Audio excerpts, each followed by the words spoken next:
Welcome back to the Vandy Sports Podcast. I'm Joey Dwyer, joined by the great Chris Dortch, a guy who knows the coaching community and college basketball about as well as anyone. And he's high on this hire that Vanderbilt made with Mark Byington today. Interesting day for Vandy hoops and the start of a new era. Chris, thanks for joining me, and let's get your thoughts on this hire. And I think it was a great hire. I really couldn't believe it. And this is no disrespect to Vanderbilt, but it was an astute hire, if you will. It was Dusty May without the Final Four run hire. That's the only difference to me that separates Dusty May from Mark Byington. And I've known him, covered him as a player. I knew him when he worked for Bobby Cremens at the College of Charleston.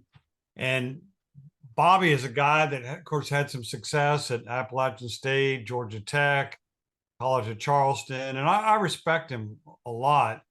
And when he says that he's never seen a guy that works harder than Byington, I think right there, that's a huge, huge benefit for Vanderbilt because it's going to take that. And the other thing that I'm impressed with is that he has never been in a situation that you would consider an easy job.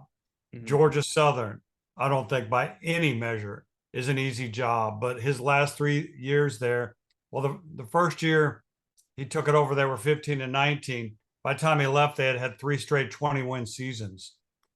James Madison, which when he left for that job, I really thought it was a lateral move at best. I couldn't understand it, Mhm.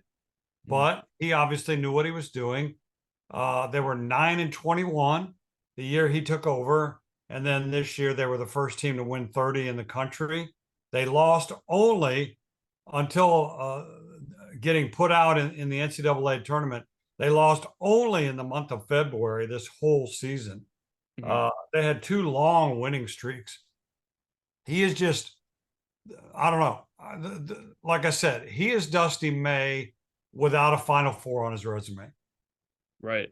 I think a lot of what gives Vanderbilt optimism here is how they performed against other Power Five teams. You look at Wisconsin and Michigan State, the two teams they beat. Obviously, Duke was a game that I don't think Vanderbilt was super proud of and probably will not mention at the introductory presser. But it feels like they have kind of the blueprint to be able to beat teams like that. Tell us about his style and maybe why it could succeed at Vanderbilt, and maybe if you have any hangups with it as well. Yeah, I think I've paid attention to James Madison this year from the very beginning. That win at Michigan State caught my attention. Then they go to Kent State, which, as you know, was a brain freeze play away from being in the NCAA tournament this year, Hmm. and beat them in two overtimes. So, all right, now they're on my radar. So I'm watching them play. I'm watching him coach. I'm watching his sideline demeanor, how his players react to him and interact with him. He's just really cool and collected. And what I like most about him is the style that he plays. Hmm. Uh, they get after you with defensive pressure. I think they were 12th in the nation in steals percentage. They were third in the nation in 3-point field goal defense. You have to guard the three in today's, you know that, Hmm. in today's college basketball landscape in any level of the game. And so they're going to get after you defensively and force you out of what you want to do. And then the other thing, they're going to take a lot of threes too. They shot 36% as a team this year, which is somewhere in the top 60. And that's a strong percentage. I mean, you can shoot 33% as a team. It's solid, but so yeah, I like his style. I like his demeanor. I like the fact that he's a guy that you're not going to have to worry about. Uh, you Hmm. know, not that there's many rules now with NIL, but you're not going to have to worry about him doing the wrong thing. And I think he's going to be able to. And I've talked to Vanderbilt coaches in the past who have had an opportunity to get transfers or what have you, and we're just not able to because of the school's academic policies. I get that. Not being critical of that. So that tells me you need a guy that's going to outwork his competition to be able to procure talent. And I think this guy is built for that. I saw a quote that Bobby Cremins gave, I mentioned already, but hardest working assistant he's ever had. Mhm. And Bobby goes back a long ways with a lot of coaches. And to say that about this guy. And the other thing is, he's just 47 years old, yet this will be his third D1 job. Mhm. So, I think he's right in his sweet spot as a coach. He's right in his sweet spot in terms of experience, in terms of the level of success. And as you said, he's unafraid to play power fives. And I called that 12. Well, I can't brag on it because I called every 12 versus five in my bracket. Trying to get one. I got two. I got Nice. Yeah. two. And so I was pretty happy with that. But I was really happy with James Madison because uh, it proved my point. As I said, I followed them from that Michigan State. It's just what I do. I mean, yeah, I'm probably a nerd, but it's what I do, and that caught my attention. And I haven't stopped following them. I get the Sunbelt's weekly emails, and I always look up and see how they're doing. And uh, this is just a great hire. I mean, I'm ecstatic about it for Vanderbilt fans because, as I said, I don't think unless you are involved in it day to day, like you are, like I am, uh, you don't really understand this. Mhm. But if you look at a lot of the great coaches, they came from mid majors. Coach Mhm. K was at Army, Bruce Pearl was at Milwaukee. Um, Rick Barnes started at George Mason, and then he's been successful at every power conference school he's been at. So you got to start somewhere. You can't. Some fans just don't understand. You can't just go and say, "Well, I'm going to pay enough money and I'm going to steal, Mick Cronin from UCLA or whatever." It's just not feasible. Mhm. But what I think Vanderbilt fans should feel good about is that a bunch of good head coaches got snapped up today, Mhm. and yet they had the wherewithal to get another one that probably, in fact, I know this for a fact. He wasn't mentioned with any in connection with any of the jobs except for West Virginia. Mhm. And to me, that was an omission by the media. This guy fits in with any of those guys.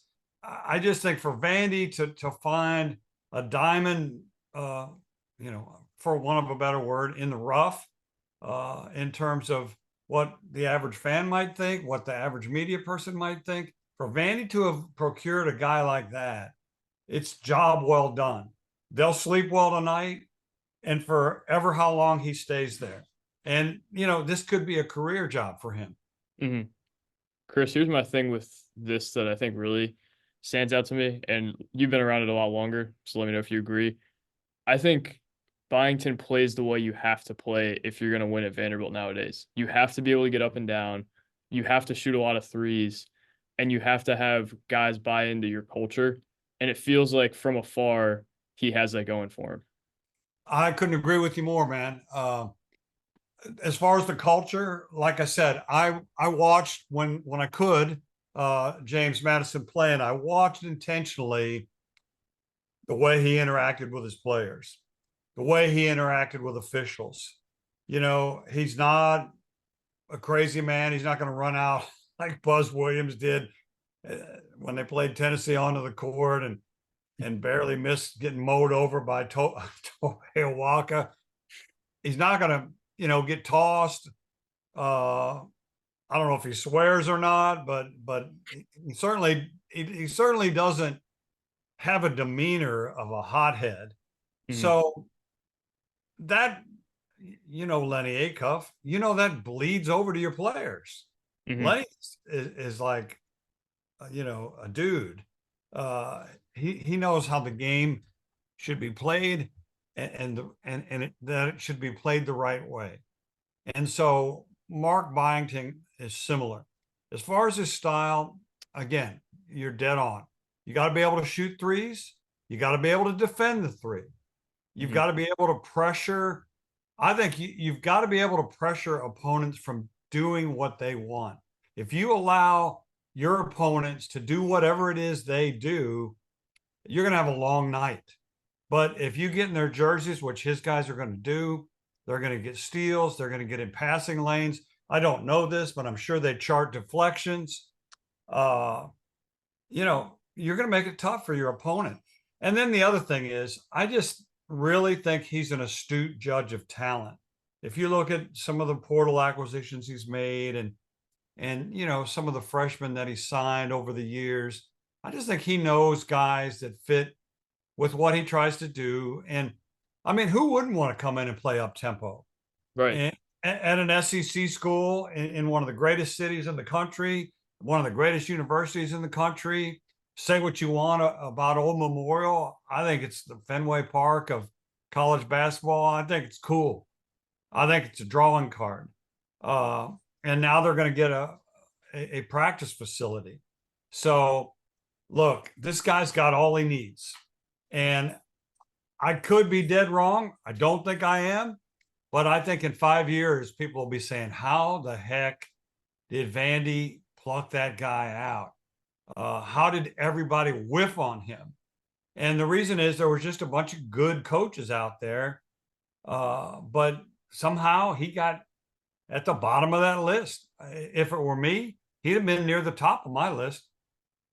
Chris, I need to see you at Memorial next year. Is a reunion in the works now? Yeah, yeah. You know what? I used to go all the time when my buddy Kevin Stallings was there, and after he got gone, uh, I stopped and going as regularly. And well, it's a long story. A friend of mine who was the sports information director there was also abruptly dismissed, Andy Boggs, and I don't know.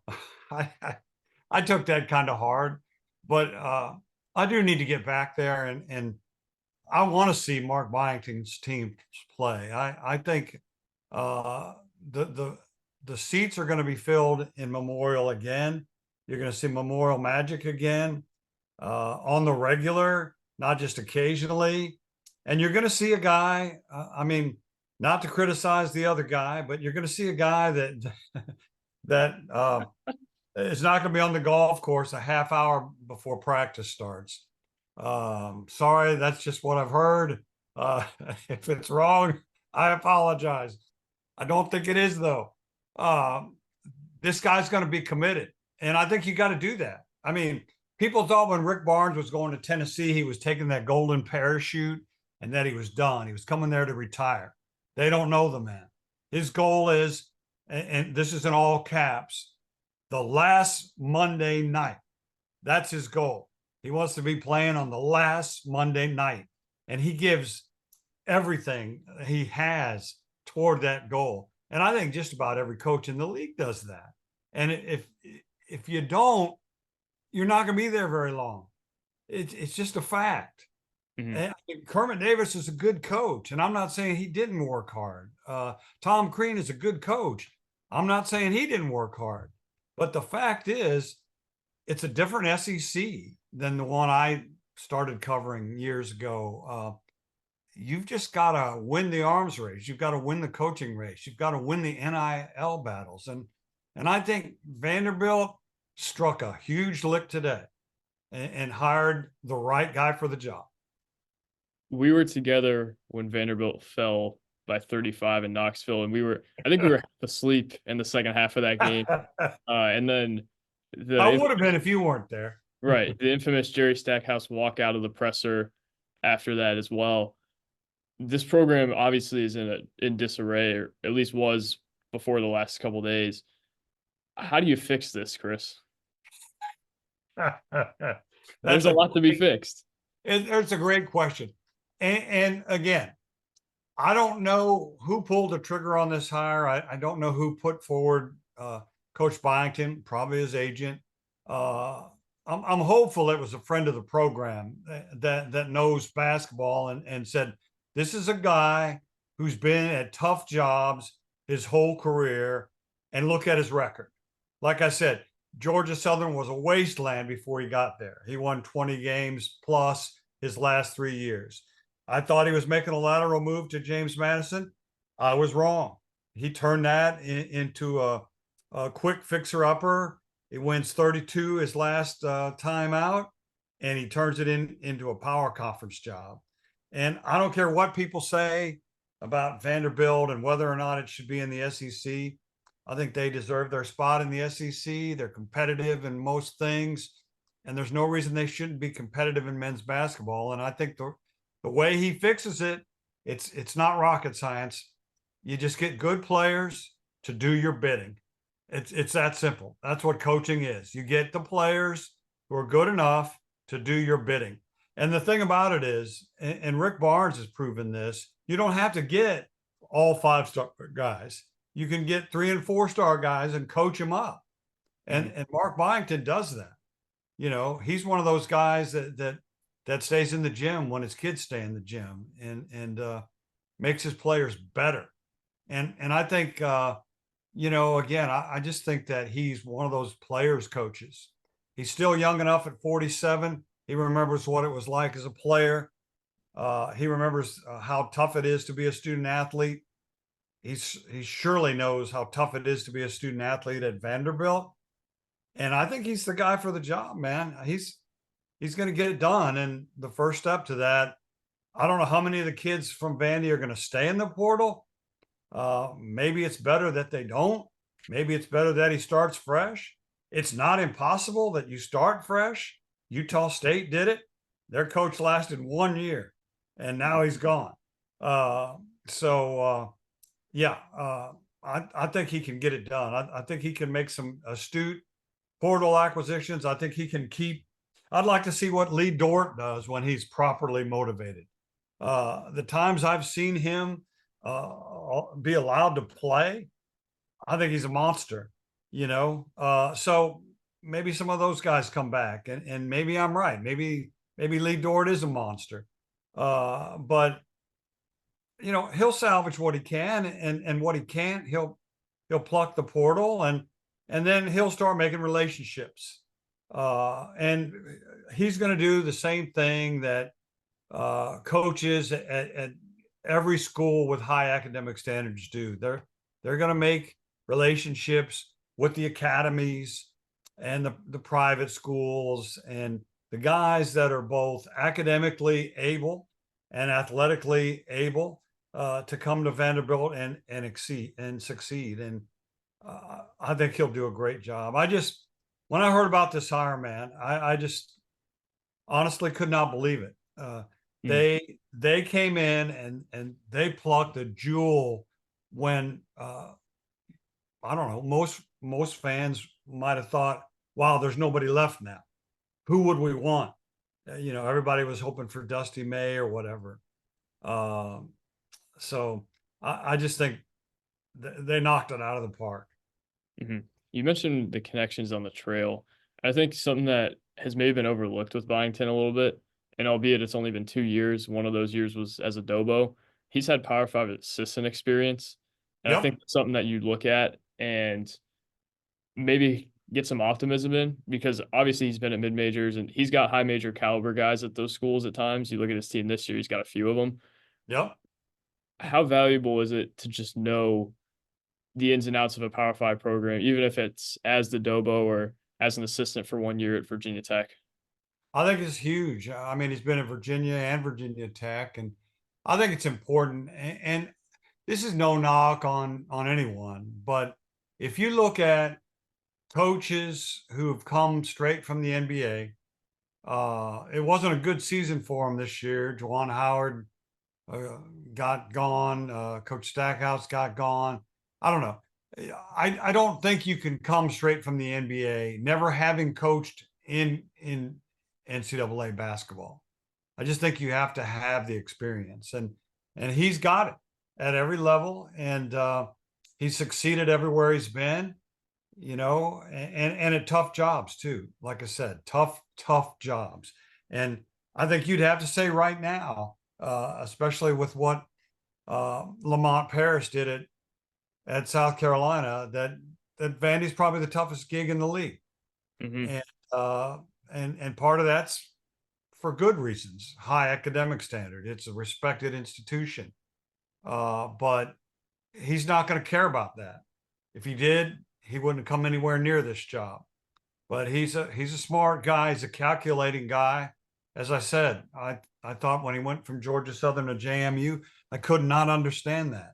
I thought it was a lateral move, but he proved me wrong, and I think this time he's going to prove me right. I think a lot of the things that he learned and maybe picked up at Virginia Tech and Virginia as well is just being able to recruit the DMV. And I'm sure I don't know if you have a feel for this at all, but if you're there for a year or two, you've got to have some sort of connection with DeMatha and Oak Hill and schools like that, right? That's got to be something important for this job in particular, the high academic places. Yeah, again, couldn't agree with you more. The DMV is loaded with talent, and as you mentioned, schools like DeMatha, Oak Hill's a little farther removed from DC. I've been there actually. It's in the middle of nowhere. But yeah, those are the schools that you have to build associations with. And I think he'll do that if he hasn't already. I'm sure he probably already has. And I think Virginia is a I wouldn't call it like a hotbed for talent, but there's talent in Virginia. He knows that state. There's talent in, like you said, in the DC metro area. He knows that well.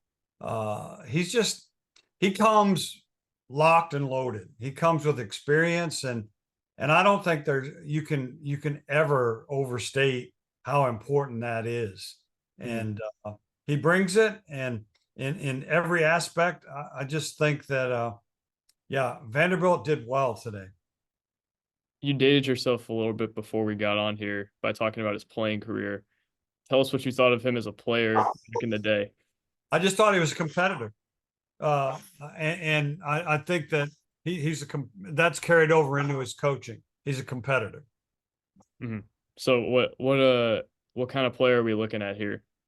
I wasn't even alive, so you got to fill me in. Just a tough, hard scrabble type of guy.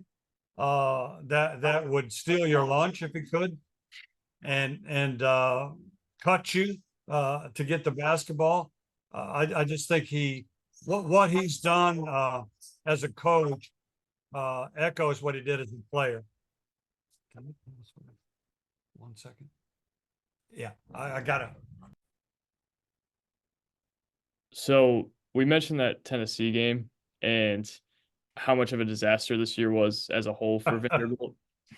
What's the expectation like in year one for Byington after that kind of thing? Chris and I were talking about it and saying like maybe 5 to 6 league wins. You get to a little past double digits and see what the direction's looking like. What say you? That's another good question. I think Mark Byington has an attitude like Chris Beard does and had at Ole Miss. Like I don't even want to think about rebuilding. I want to think about getting in the NCAA tournament. They weren't able to do it.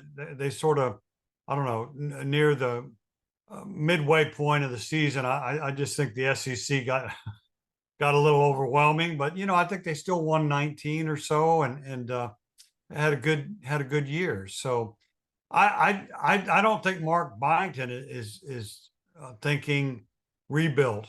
I think he's thinking instant competitiveness. I think that's just the way he is. That's the way, like, as I said, he was as a player, and I think that's the way he's been everywhere he's stopped as a coach. Mhm. So he's going to work, and he's got a lot of work ahead. They hired a good dude for what they need.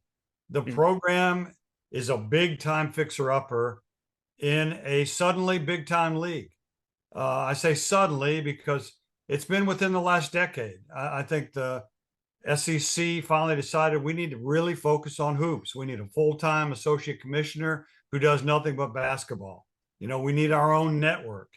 Kevin Mhm. Stallings had the best quote ever when they had the big announcement meeting for the SEC network in Atlanta. I went to it, and he said somebody he was in a recruit's home, and he said something like, "Well, how many of little Johnny's games can I see on TV?" And Kevin's answer was, "Every." So, they just print money with that thing now. So the league has got every advantage to be good. And yeah, somebody's got to finish 16th in it. Hmm. And it could well be Vanderbilt in the first year, but I would put money on it that it won't be. Really? I think what he'll do is, and this is a thing I've noticed, when you have a certain success level at the mid major uh, with pressure, you and Shaka Smart did this. They had the chaos, and it got him from the first four to the final four at VCU. When he got to Texas, he found out that everybody in that league's got a great point guard and can break your press. Hmm. So, what's Mark Byington going to do? Is he going to try to back off because SEC schools have enough talent to have pressure valves and big men who could pass and point guards who could create separation and blow by you? I don't think so. I think he's still going to try to impose his will, and part of that is pressure defense, disrupting you from what you want to do, getting into passing lanes. Like I said, I don't know if they chart deflections, but again, I'd bet the farm that they do, and I think that's the way they're going to play. And then they're going to jack it. He's going to get guys that can jack it, and only the people that show in practice that they deserve the green light will get the green light. I think it's one thing.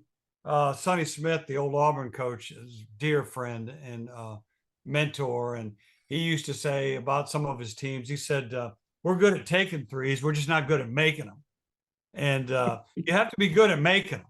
Hmm. You have to have the green light, and I think that's what Mark has proven. He'll give you the green light if you deserve it. Hmm. Uh, we're not just going to launch a bunch of threes because that's what we do. I mean, I think that's been successful for Nate Oates, and I think largely he recruits good shooters. But I think sometimes you live by the jump shot and you die by the jump shot. And so I don't think Mark's going to give the green light to anybody that doesn't earn it. Those that do are going to let it fly. Hmm. And I think that if you are adept at, as I said earlier, shooting the three and defending it, I think you've got a real chance. I think you got a real chance because you can get out to big leads with the three. You can cut big deficits with the three. And in turn, you don't let anybody do that to you if you guard it. I forget what it was exactly, but I think they were third in the nation in 3 point defensive field goal percentage, Hmm. and third or fifth, something there, but it was single digits. And so uh, that's the kind of stuff I look at. I used to not give me a season box score and I'll give you all I want. But now I've started to look at analytics, and I've become, if not an analytics guru, certainly an analytics appreciator. And you look at some of the stuff that they do well: steals percentage, 3 point defensive field goal percentage. That stuff to me is important. It means to me that you're exerting as much energy on the defensive end as you're letting your kids exert on the offensive end. And I just think that's key. I mean, you look at, I hate to keep using their arch rival, but you look at Tennessee, who could not throw it in the ocean from the pier against Texas the other night. By all accounts, that they should have been thrashed by 30, Hmm. but their defense held them in the game, held them in the game until Dalton Connect could, pardon the pun, connect on a few and make some free throws down the stretch, and a couple of other guys came through, but defense travels, and I think that's what Mark knows. Mark knows that if you take people out of what they want to do, if you make them uncomfortable, if you make their primary ball handler uh, uncomfortable, you're going to have a chance.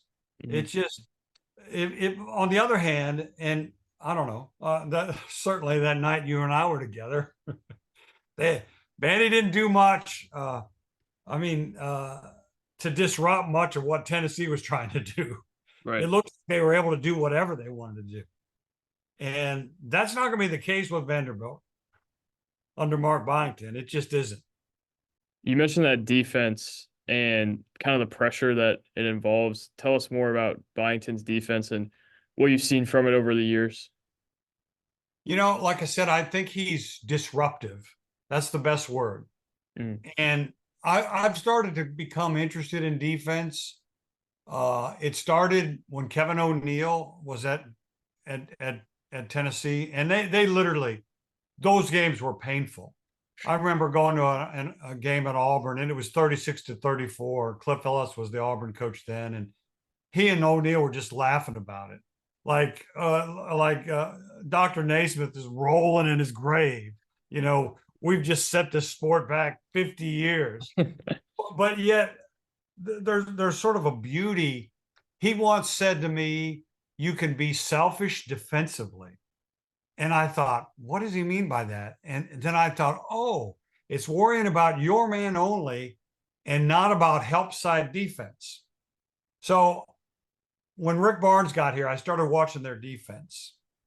And it took me till this year to really understand what it's all about. It's all about building a wall and filling gaps, right?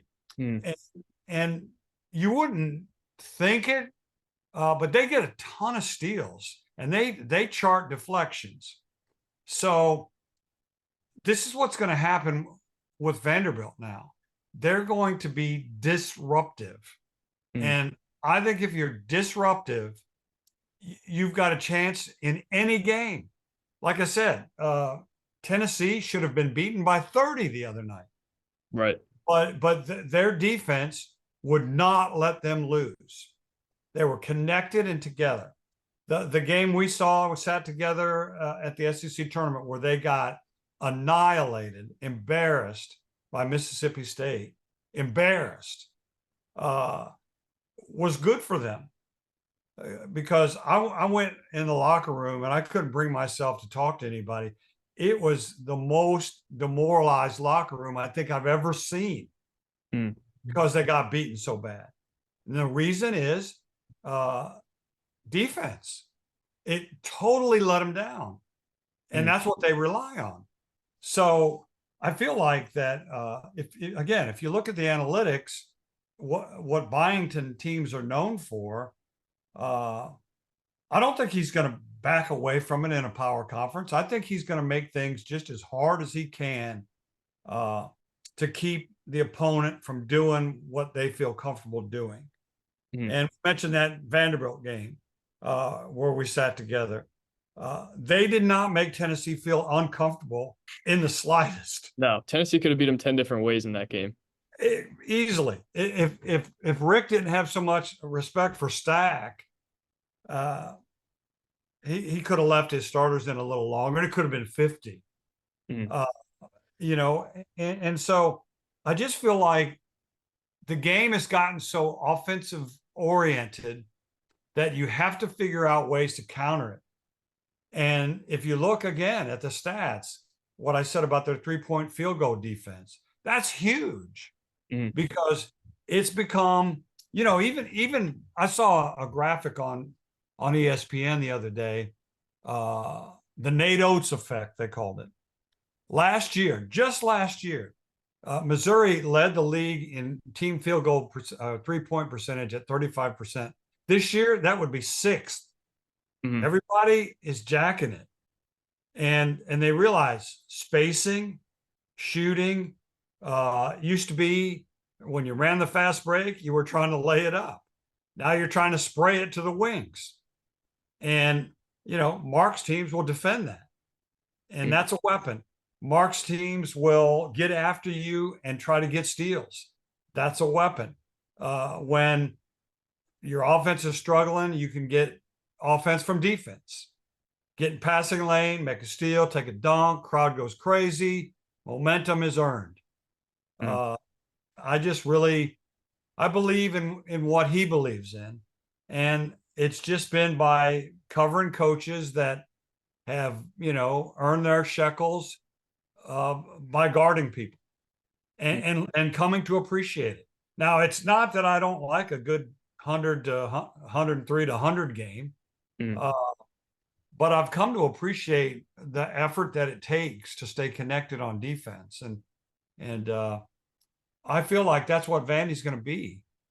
I Mhm. really, You mentioned the disruptiveness, and I think that's something that's almost got a bad name throughout this search with Bucky McMillan. They've talked yeah. about him being gimmicky because of the full court press and such. And I think there is something to that in some extent, not to say he's gimmicky, because I think he's smart enough to maybe adjust out of it. But is there a balance that you have to have? And is there a change that they'll have to make between James Madison and Vanderbilt in terms of how much pressure they're actually putting on guys? You mentioned point guards at this level are a lot better at not turning it over. Mark Sears is not going to get phased by Paul Lewis running down the floor side by side with him. It's gonna have to come in a different way than maybe it would. Is there any way that changes, or is this system well enough insulated to maybe survive that?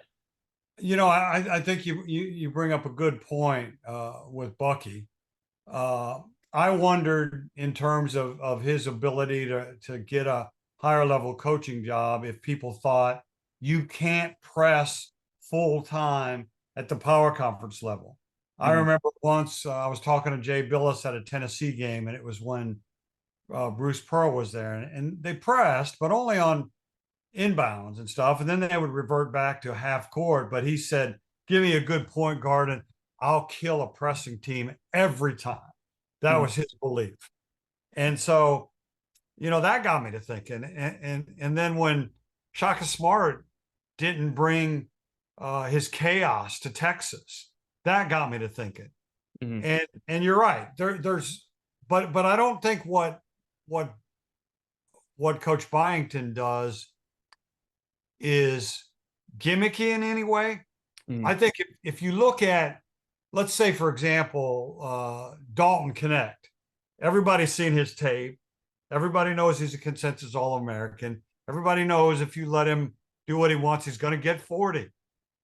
So people are trying to double it out of his hands. They're trying to make him uncomfortable. That's what Mark does. They're going to try to make you feel uncomfortable. Now, is that taking chances? Maybe sometimes it is.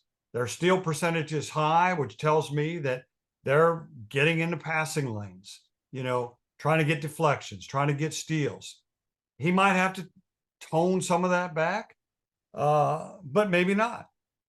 I don't know. I would have to talk to him about it.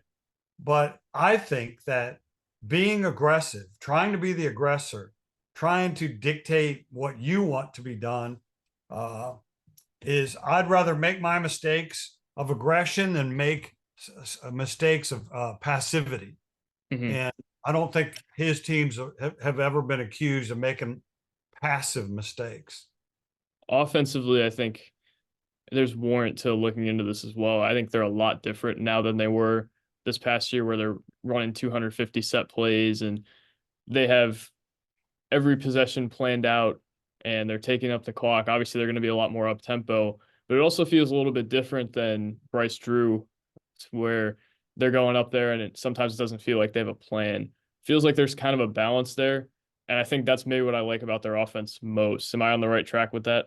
You are, and it reminds me of something a coach told me that a wise older coach had told him. The worst thing you can ever do is make your players think. You want them to have high basketball IQs, but you don't want them to be thinking in a bang bang sport like basketball. You want them to be reacting. Mhm. And I think that's what you're going to see. Like I said earlier, the guys that have earned the green light in practice to shoot threes are not going to think about it. They're not going to look at where their feet are in relation to the 3 point line. They're going to let it fly. Defensively, they're not going to think about it. They're going to be aggressive. And so, yeah, you want high IQ guys, but you don't want them thinking or looking over their shoulder. Am I doing the right thing? Is your playbook too big? I've heard Tom Izzo's playbook is massive. And I just don't know. And he runs great stuff, Mhm. but I just don't know how you coach that. You know, if I were a coach, and Tom's forgotten more than I'll ever know, I'm not criticizing him. If I were a coach, I'd keep it to its lowest common denominator, you know. And it seems to me that that's what James Madison has done under Byington, and I think that's what he'll continue to do. You Mhm. know, you just want to be aggressive defensively. You're getting a lot of steals. You're making people think. You better they better make a crisp pass, or it's going to be gone and laid up. And on the other end of the floor, you want guys to have the confidence to take a quick jack. You don't always want it. You don't want a contested quick three, but if you've got an open quick three early in the shot clock, your guys need to have the confidence to take that. And I think that's the way his kids played. Looking at, I mean, obviously we've talked about this at nauseum, and a lot of it has been positive. The two questions I think that have kind of arisen in my mind are one, 12 years, one NCAA tournament, no NIT, no CBI. That's just from a resume standpoint. And then some of the industry stuff I hear is, can he recruit at this level? And a lot of the guys say yes. Some guys are a little skeptical of that. What do you make of both of those things? And where is your skepticism, if there's any, in this hire? You know, I am like if I were a Vanderbilt fan right now, I'd be dancing on the main thoroughfare. Uh, I just think it's just a win, a Mhm. win on a day when some really good coaches got nabbed by other people. And I'm sure Vanderbilt fans, I bet your message boards were lit up like, who are we going to hire now? Mhm. And they probably lit up again when it was Mark Byington. Who is this dude? Well, not everybody's like you or me that watches every game until we drop over of fatigue at night. I used to watch those Big West games and stuff when they were on ESPN. Mhm. And uh, I mean, I didn't go to a regional this year, so I sat in my chair for 12 straight hours and watched. And I'm telling you, they struck gold. They struck gold. I have no drawbacks. Now, in terms of recruiting, that's always going to be tough. I don't know what Vandy's NIL situation is. I know who some of their best supporters are, and I'll bet their NIL could be as good as anybody's if Mhm. they wanted to work it. If certain benefactors had confidence in Mark Byington, and I think he's going to win the press conference with what he says, and I think he'll be able to find talent. Now, here's what some of the national pundits might think. They think in terms of, okay, can you go get 5 stars? And I countered that by saying, okay, do you need 5 stars? Grant Williams was a 3 star. He left early after being 2-time SEC Player of the Year to be a first round draft pick of the Boston Celtics. Ezra His Manjon's a 0 star. yeah, I mean, if you can coach kids up and the portal, I mean, everybody's in it now, and it's tough. And if I read the phrase speed dating once, I read it 100 times editing Blue Ribbon this year, and that was to say what used to take 2 years building relationship, we had to do in 2 weeks with the Mhm. portal. Well, I think he's shown that he can do that. Mhm. And you know, it's up to Vanderbilt and their administration and their academic requirements and their entrance requirements. I remember one time J.P. Prince was out there, and it was between Tennessee and Vandy, and Tennessee got him because Vandy couldn't take midseason transfers, and Mhm. that was a bummer. Uh, Kevin Stallings could have put JP to good use, but I don't know. I think if he were worried about academic standards, he wouldn't have taken the job. Mhm. I'll bet he got a nice contract too. I haven't looked at it, I haven't read it, but I bet it's at least 5 years, maybe 6. And you know, I think he'll have time to do what he needs to do, but I think his impact will be felt right away. I also think he knows what he's getting into, and I think that's a big piece of this. Georgia Sure. Southern was bad. James Madison wasn't quite as bad, but it was bad. They won less than 10 games that year. I don't think he's He ain't completely worried. phased by this. He Yeah. ain't worried. And here's the other thing, man. This is something that I've come to learn within the last few years. This stuff is being talked over between agents. Mm, Like the agents are out there, every one of them, even top assistants, even middling assistants have agents now.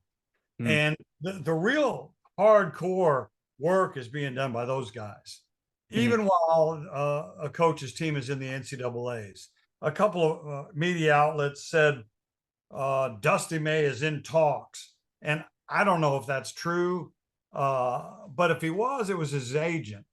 And the agents, if he's good, uh, and you know, there's a lot of good ones out there.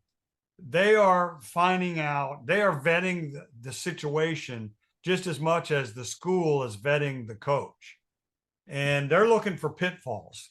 They're talking to coaches that, shoot, maybe on their roster. They may represent coaches that are in the SEC, assistants especially, not just head coaches. Assistants know everybody and watch all the film and hear all the gossip.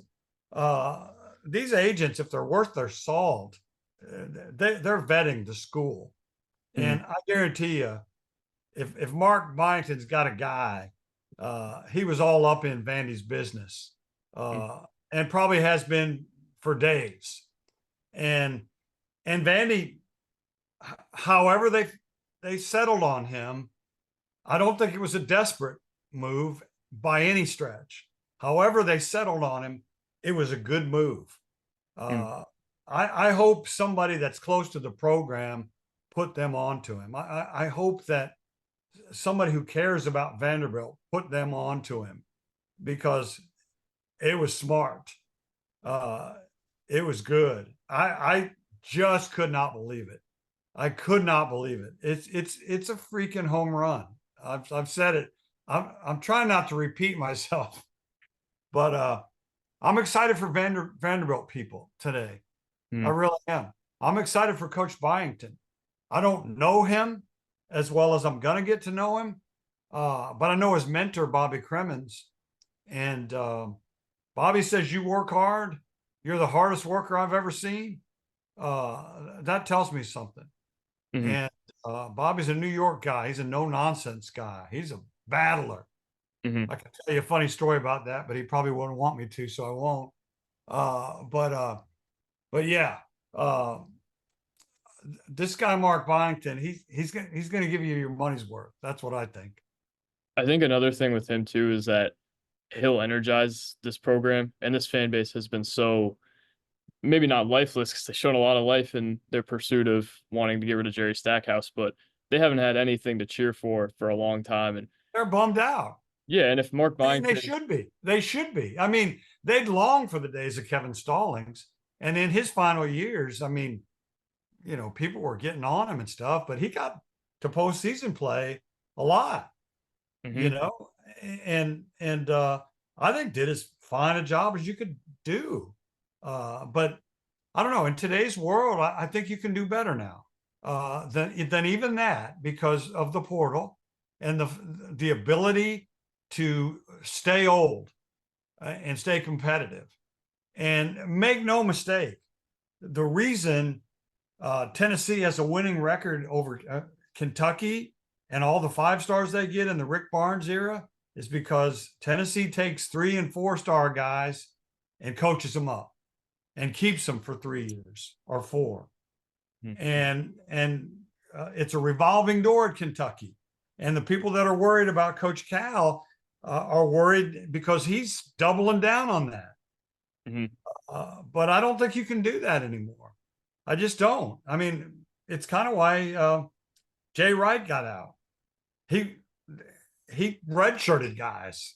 Nobody wants to redshirt anymore. You mhm, know, he didn't want to get into NIL and stuff. He wanted to get his 3 and 4 star guys and coach them up, teach them how to shoot. You know, he's a shot doctor. A lot of coaches don't like to teach shooting. They're afraid to, or they don't think if you come to them with a bad shot, they don't think you can fix it. It's like a golf swing. It can be fixed if you put the reps in. Hmm. So yeah, I mean, I think there are more avenues to get players now. Portal, NIL, uh, it's leveled the playing field. And if you've got a guy that knows what to do with players, again, you just have to get players good enough, and then they have to do your bidding. That's coaching in a nutshell. That's it. Hmm. And can do that. I have no doubt about his ability to procure talent. I mean, if you look at what they've done at Vandy the last couple of years, it was kind of a mishmash, potpourri of just grabbing this transfer or that transfer and guys entering the portal and letting kids go that they should have hung on to. QMB for one. Hmm. Uh, Man, would they have loved to have had that kid back? But they let him go. Hmm. So you got to have a plan. You got to know what fits in your system. You can't just willy nilly. Hmm. And Mark's not going to do that. Again, I don't know him personally, but I've studied him. I've studied him a lot. That's just what I do. I'm a dork, okay? A basketball dork. But man, I've loved every second of it. Hmm. And I just like to do stuff like that. And uh, I thought, man, this guy is going to be a great power conference dude. And I thought this mid-year. Hmm. And I said, I don't know when it'll be, but whoever gets him is going to be dang glad they did. Hmm. And it happened to be Vanderbilt. So, uh, you know, anchor down, boys. You're going to be fired up for a change. Baseball and bowling won't be the only sports that contend for national titles. I think everybody watching this is hoping the same, but that's all I got for you. I appreciate you coming on. All right, What man. else? I need to see you at Memorial Gym next year since you're so fired. You might be the most fired up out of anybody. I may be. I like seeing good people come together at good places, and I think Vandy's a good place. I Mm, mean, who wouldn't want to go to school there? Who wouldn't want to be around Nashville? I mean, traffic's a little bad now, but a uh, little. it's terrible. But it's a great place. So there's no reason they can't. There's no reason they can't contend for the NCAA year after year. There's no reason. Mm, Just got to get the right guy to call the shots. for Today sure. they did. For sure. Thank you, Chris. I All right, appreciate you. buddy. We'll do it again soon. All right, buddy.